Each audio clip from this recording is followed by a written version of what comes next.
എല്ലാവരും ഈ ക്യൂയിലൂടെ എങ്ങോട്ടാ പോകുന്നതെന്നല്ലേ? Hi, I am Athulya. This is my first own voice video. ഞങ്ങളീ പോകുന്നത് തിരുനാവായ നവമുകുന്ദ ക്ഷേത്രത്തിലെ ഭാരതപ്പുഴയുടെ തീരത്ത് നടക്കുന്ന മഹാമാഘ മഹോത്സവം എന്നറിയപ്പെടുന്ന കേരളത്തിൻ്റെ കുംഭമേള കാണാനാണ് കേട്ടോ.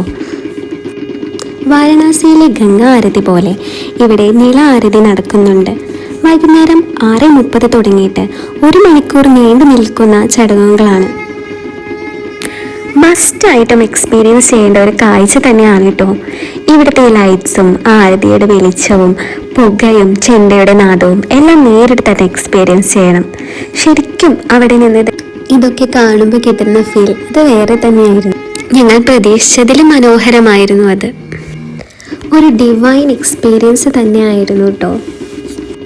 ജാനുവരി 19 തുടങ്ങി ഫെബ്രുവരി 3 വരെയാണ് ഈ മഹോത്സവം നടക്കുന്നത്. ഈ ഒരു ആരതി കാണാൻ മാത്രം തന്നെ ഒരുപാട് ജനങ്ങൾ അവിടെ എത്തിയിട്ടുണ്ടായിരുന്നു കേട്ടോ.